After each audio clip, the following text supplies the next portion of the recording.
자, 오늘 제목은 하나님을 본받는 자가 되라, 이런 제목으로 이제 말씀을 나누려고 합니다. 다시 이제 코로나19가 확산되고 있습니다. 거의 끝나가고 있었는데, 또 끝나가는 줄 알았는데, 지난 5월 초에 연휴를 맞아서 이제 젊은이들이 이태원으로 또 클럽으로 몰려가면서 여기서 이제 코로나19 확진자가 급속하게 늘어나게 되었습니다. 우리의 아이들은 학교에 갈 날짜를 정해 두었는데 이제 학교에 갈 날짜까지 미루어지고 있는 사태입니다. 이번 일은 신천지와는 좀 다릅니다. 신천지 때는 그래도 명단을 신천지 본부에서 관리라도 했지만 이번에는 방문자들이 솔직하게 기록도 하지 않고 있고 또 심지어 연락도 잘 안 되고 있다고 합니다.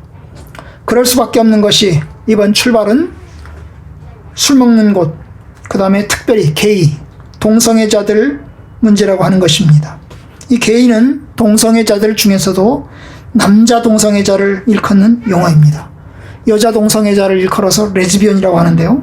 이 남자 동성자인 이 게이들이 모여서 이 클럽에서 술도 먹고 헌팅합니다. 헌팅이라는 게 뭐냐면 이제 짝할 상대방을 만나는 것입니다. 그래서 이제 그 짝할 이제 헌팅을 해가지고 거기서 만나서 또 즐기고 춤도 추고 또 심지어 같이 관계도 맺는다고 합니다. 그러니까 솔직하게 드러내기가 쉽지 않은 것입니다. 참 이제 제가 이제 아침마다 그 라디오 김현정의 뉴스쇼를 보는데요. 김현정의 뉴스 속에 이 게이 한 사람이 익명으로 이제 나왔습니다. 이 사람이 하는 말, 벌금이 300만 원은 고사하고 벌금이 1억, 2억을 때린다 하더라도 솔직하게 나타나지 못할 것이다. 이런 이야기를 이제 솔직하게 이야기를 이제 하는 이야기를 들은 적이 있습니다. 최근에. 그렇습니다. 자기가 노출되는 것, 자기가 게이라고 하는 것이 가족들에게 또 자기 친구들에게 노출되는 것이 굉장히 부담스러운 것입니다.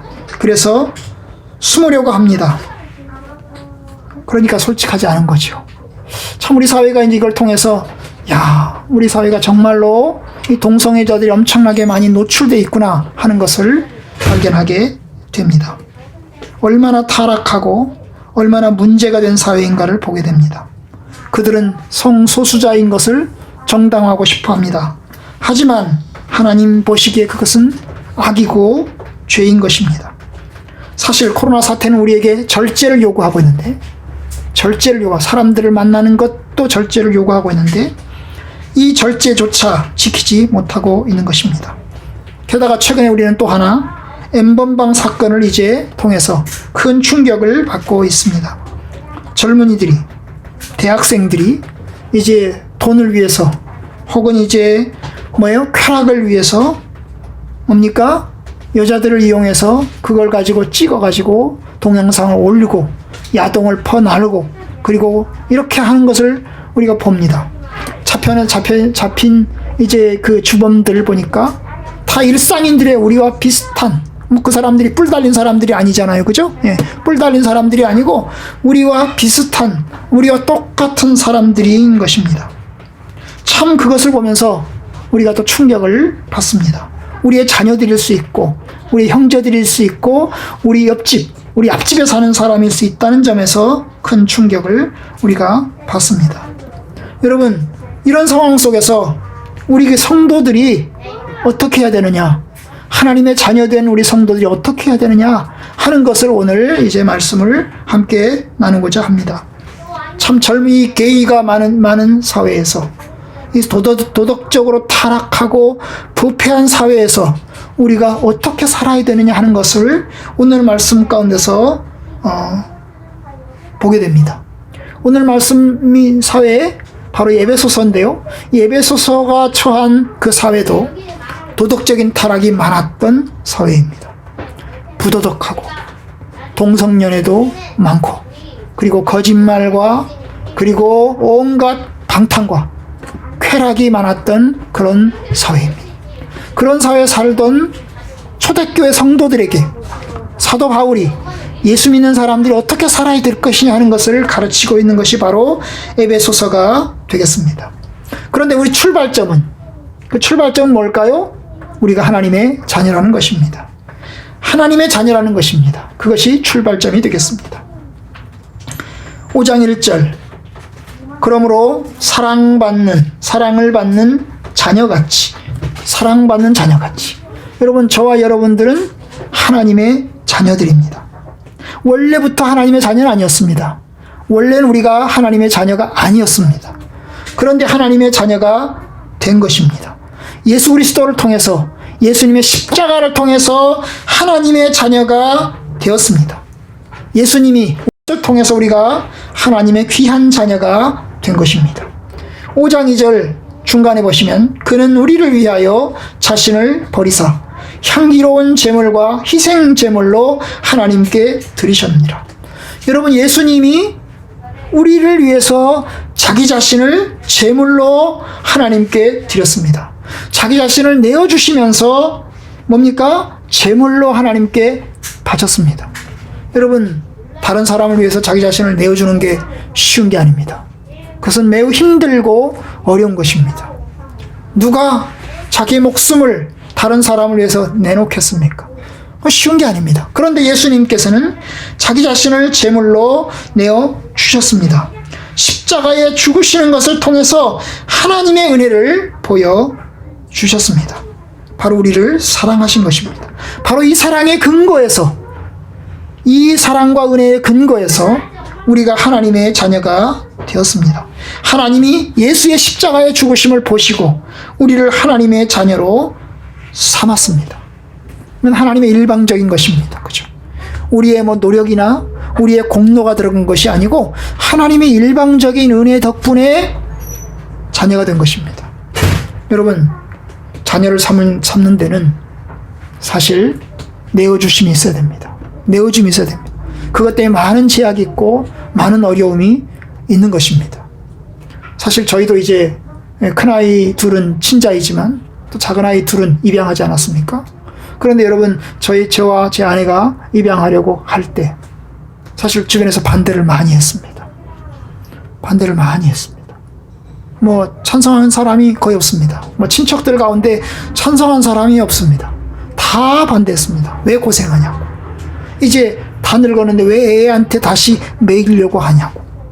그래서 반대를 했어요. 저희 형님도 반대하셨고, 저희 처형도 반대했고, 다 반대했습니다. 그런데 여러분, 저희가 이제 참 고민하면서 했어요.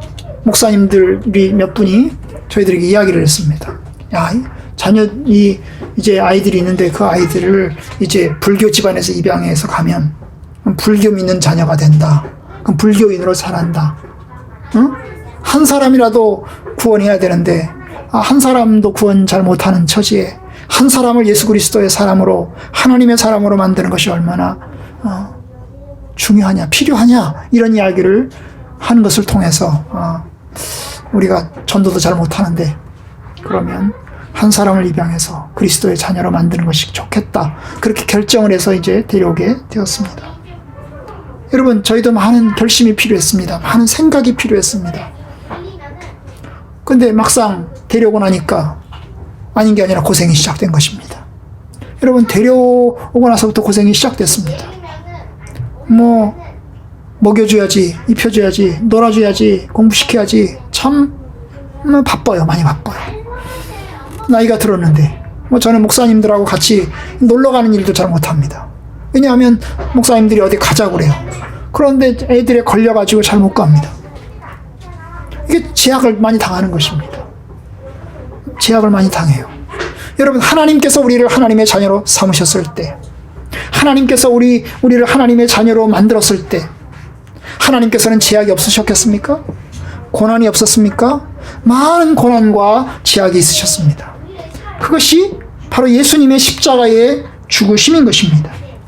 자기 자신을 내어주신 그 사랑의 헌신 덕분에 우리가 하나님의 자녀가 되었습니다.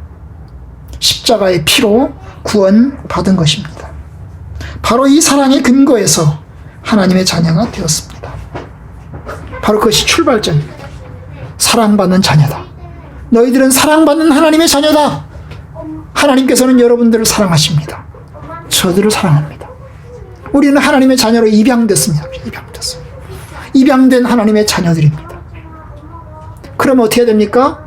이제부터는 어떻게 됩니까? 5장 1절 후반부에 있는 것처럼 사랑받는 자녀같이 너희는 하나님을 본받는 자가 되고, 입양된 이제 자녀들은 그때부터 하나님을 본받는 자가 되어야 합니다.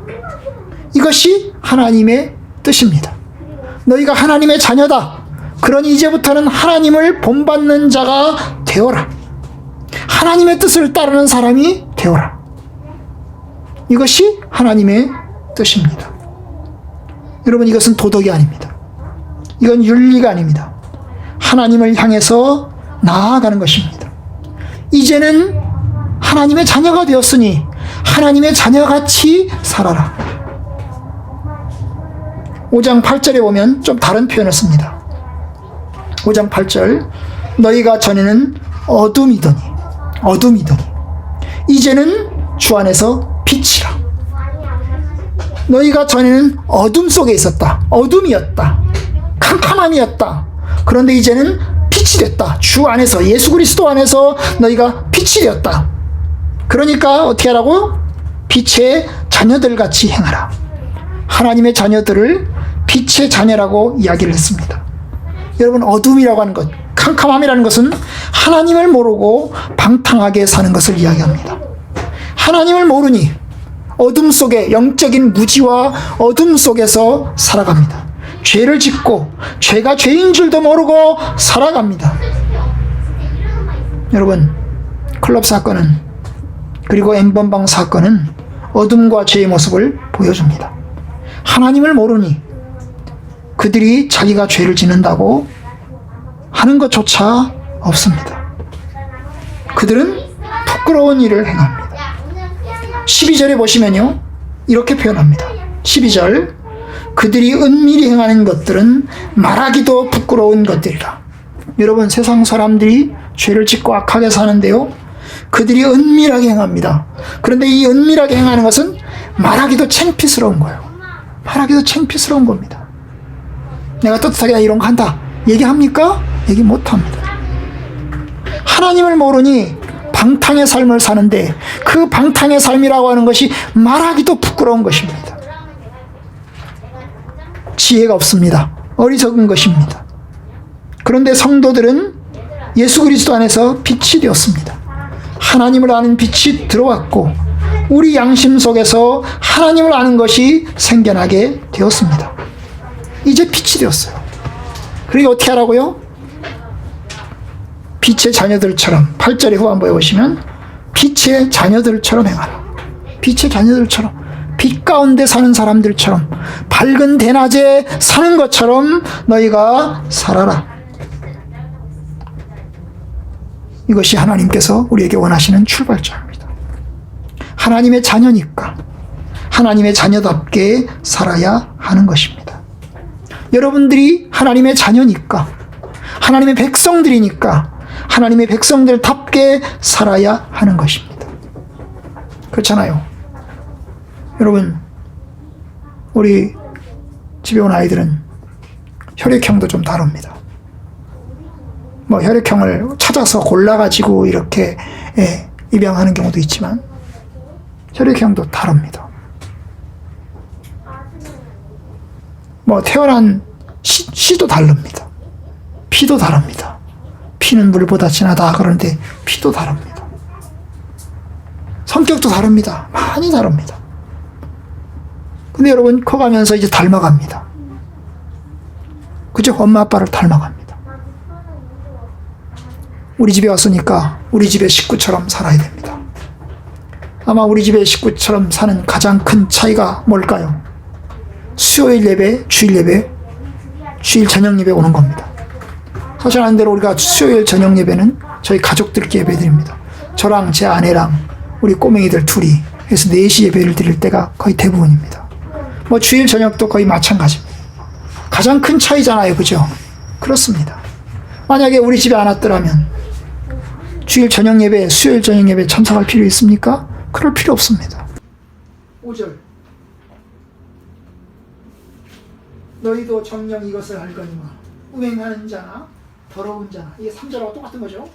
음행하는 자나 더러운 자나 탐하는 자 곧 우상 숭배자는 그리스도와 하나님의 나라에서 기업을 얻지 못하리라. 기업을 얻지 못한다는 말은 하늘나라에 들어가지 못한다는 말과 같은 뜻입니다. 여러분, 그렇습니다. 분명히 말씀드립니다. 하나님의 뜻 안에서 살지 않고 온갖 죄와 더러움 가운데 살아가는 사람은 하나님의 나라에 들어가지 못합니다. 자기 삶을 돈과 성욕의 지배하에 두는 사람은 하나님의 사람이 아니며 우상 숭배자에 불과합니다. 그러니까 여러분, 우리는 더러운 것을 벗어야 됩니다. 하나님의 자녀가 하나님답게 버려야 되는 것입니다. 4장 29절, 무릇 더러운 말은 너 입 밖에도 내지 말고 오직 덕을 세우는 데 소용되는 대로 선한 말을 하여 듣는 자에게 은혜를 끼치게 하라. 여러분, 하나님의 자녀들은 말도 조심해야 될 것입니다. 더러운 말은 입 밖에도 내지 말라는 것입니다.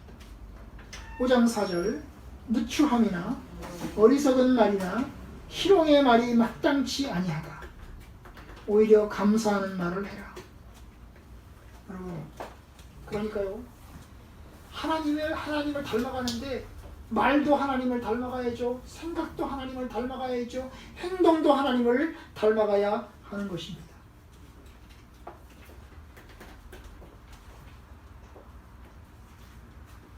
저와 여러분들 어떻습니까?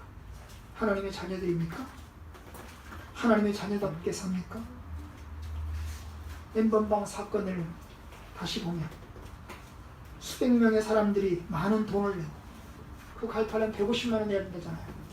그 많은 돈을 내고, 그리고 가입해서 야동을 보고 또 성폭행을 하고 성추행을 하고, 이 사회가 방향이 없고 목표가 없습니다. 돈밖에 모르는 세상입니다. 돈을 위해서는 뭐라도 다 합니다. 쾌락을 위해서는 뭐라도 다 하는 세상이 되었습니다. 우리 젊은이들이 이렇게 어두웠던가 싶습니다. 이렇게 타락과 방탕에 노출되어 있는가 싶습니다.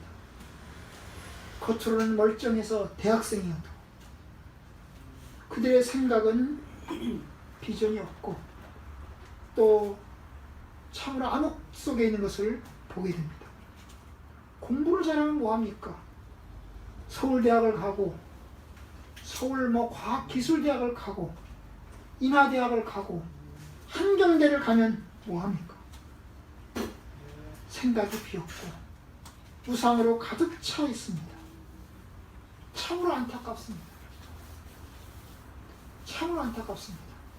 하나님의 자녀들이 이렇게 어둡게 살아가는 사회인가 싶습니다. 물론 그들은 하나님을 모르겠죠. 하나님을 모를 겁니다. 예수 그리스도를 믿지 않는 사람들일 것입니다.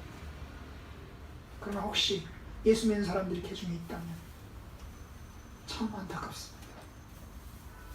5장 9절, 빛의 열매는 모든 착함과 의로움과 진실함에 있느니라. 하나님의 자녀가 생기는 그 열매, 하나님의 자녀가 맺는 열매는 착함과 의로움과 진실함에 있습니다. 성도들의 삶에 착함과 의로움과 진실함이 나타나야 됩니다. 저와 여러분들이 주님의 뜻 가운데 서도록 해야 됩니다.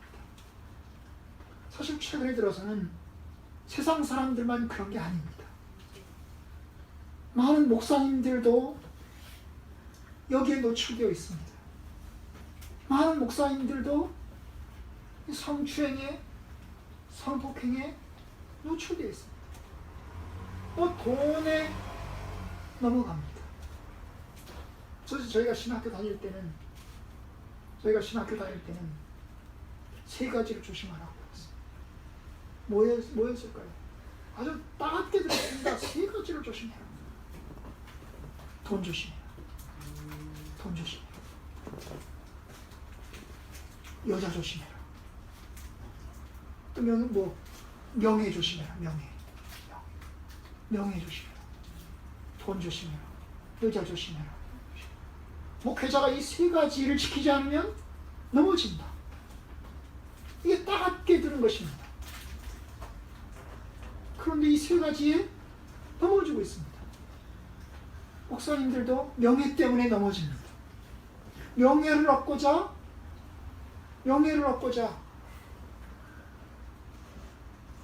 참 악한 일에 개입된 것을 봅니다.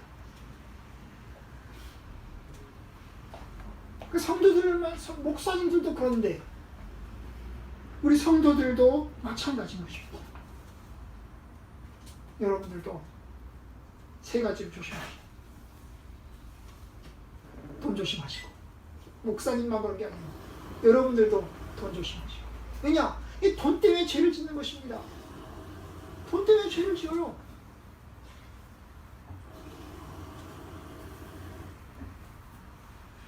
남자분들은 여자 조심하시고, 여자분들은 남자 조심하시고, 응? 이성을 조심하시고, 응? 그죠? 명예와 권력 조심하시고, 권력 조심하시고.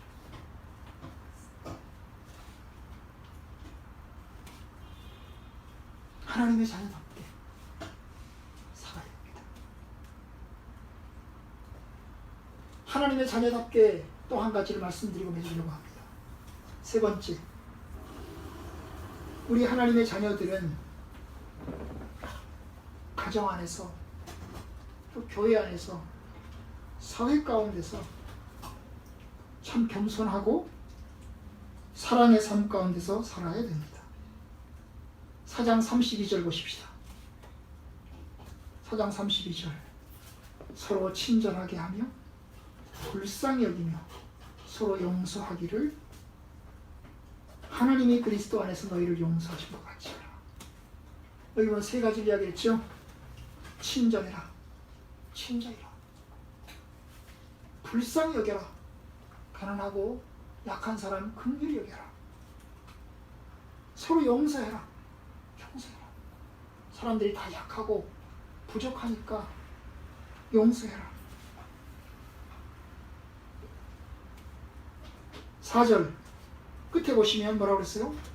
누추함과 어리석은 말이나 희롱의 말이 마땅치 아니하니 오히려 감사하는 말을 해라. 감사하는 말을 해라. 여러분, 이런 게 쉽지 않습니다. 사실 쉽지 않아요.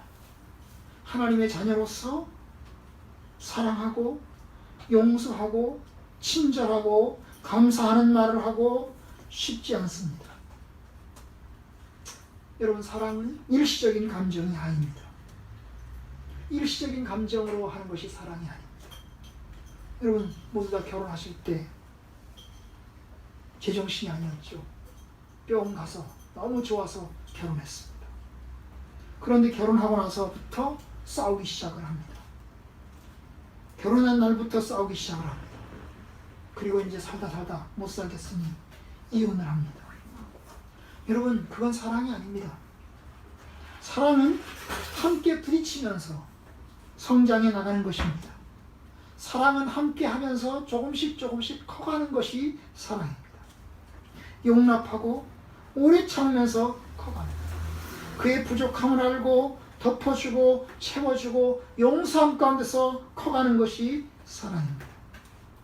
사실 가정에서 부부가 수십 년을 함께 산다는 것은 참으로 많은 노력과 인내가 필요합니다. 엄청난 섬김과 동행이 필요한 것입니다. 그것이 사랑입니다. 사랑은 그러니까 시간과 함께 커가는 것입니다. 주님의 교회도 마찬가지입니다. 주님의 교회도 서로 의지하고 사랑하는 가운데서 커갑니다. 서로 다른 사람이 만나서 함께 시간을 나누고 함께 생각을 나누면서 커갑니다. 그런데 여기에는 겸손이 필요하고 온유가 필요하고 오래 참음이 필요하고 용서가 필요합니다. 저와 여러분들이 하나님의 자녀로서 온전한 하나를 이루어가기를 바랍니다. 사도 바울은 주님의 가정이, 성도들의 가정이 아름다운 가정, 복된 가정이 되기를 기대하고 있습니다.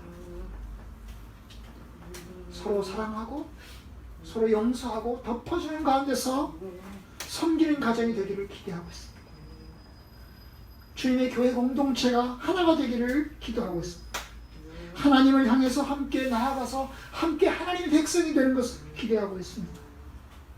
그러니 여러분, 우리가 그렇게 시간을 보내야 합니다.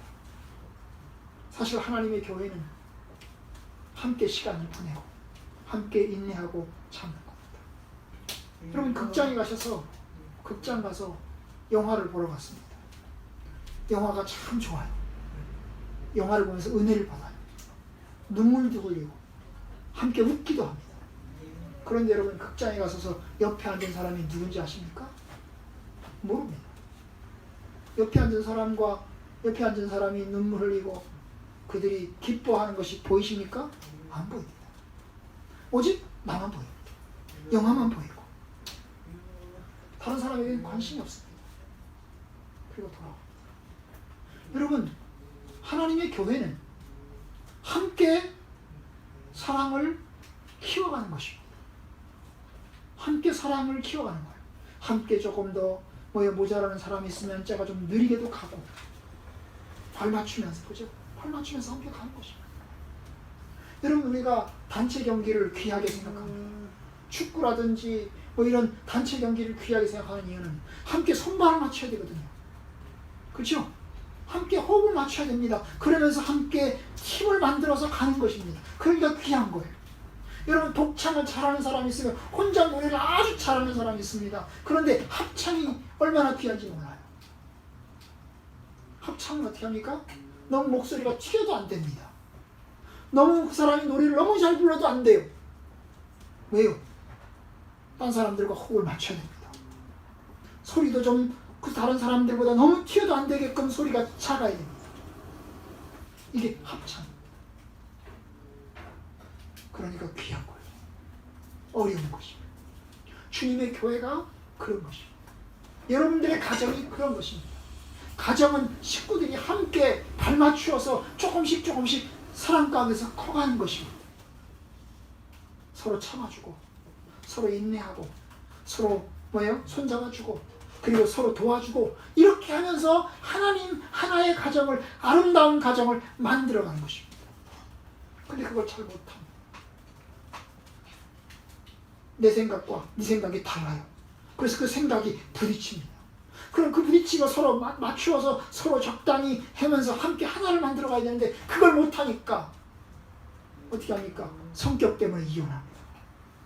성격 때문에 이혼한다는 말이 그런 거예요. 여러분, 하나님의 교회가, 아름다운 교회가 사랑 가운데서 조금씩 그렇게 해서 커가는 겁니다. 그 사람의 삶을 알면서 그 사람을 위해서 기도하고 참아주고 그러면서 함께 가는 것이 사랑입니다. 주님의 교회가 그런 교회가 되어야 되는 것입니다. 하나님의 자녀들은 하나님의 자녀답게 살아야 됩니다. 오래 참아야 되고 친절해야 되고 용서해야 되고 불쌍히 여겨야 됩니다. 여러분, 산속에 들어가는 사람이 산속에 들어가서 혼자 사는 사람에게 불쌍히 여기는 게 있겠어요? 친절한 게 있겠어요? 산속에 들어가서 내가 혼자 독방살이를 하고 있습니다. 그 사람에게 용서하는 게 있겠습니까? 없습니다. 여러분, 이 모든 것 친절하고 불쌍히 여기고 사랑하고 오래 참고 온유하고 용서하고 이 모든 것은 함께 모이는 중에서, 함께 가까이서 만나고 부딪히는 중에서 키워지는 덕목인 것입니다. 함께 가까이서 부딪히고 함께 싸울 수도 있죠. 그러면서 키워지는 덕목이 바로 이러한 덕목들입니다. 저와 여러분들이 우리의 가정 속에서, 우리의 교회 속에서 하나님의 자녀답게 하나님의 자녀의 덕목이 자라나야 됩니다. 불쌍히 여기는 마음, 용서하는 것, 친절하게 하는 것, 온유한 것, 겸손한 것이 커가야 됩니다. 하나님의 자녀가 된다는 것은 바로 그겁니다. 독불장군처럼 내가 잘났다가 아니라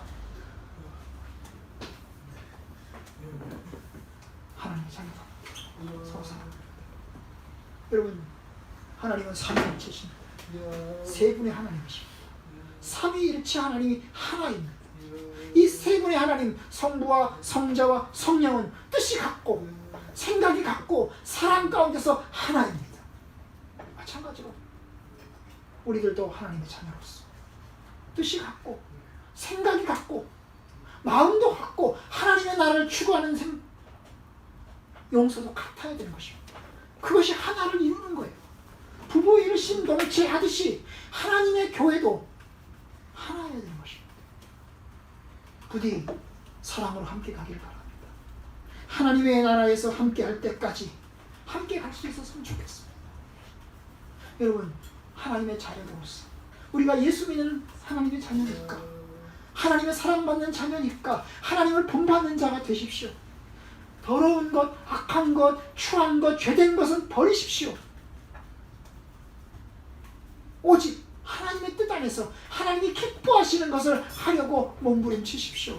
그래야 여러분들은 하나님의 자녀가 됩니다. 하나님의 귀한 자녀로서 여러분이 하나님 나라에 설 수 있습니다. 부디 사랑 가운데서 함께 가기를 주의 이름으로 축원합니다.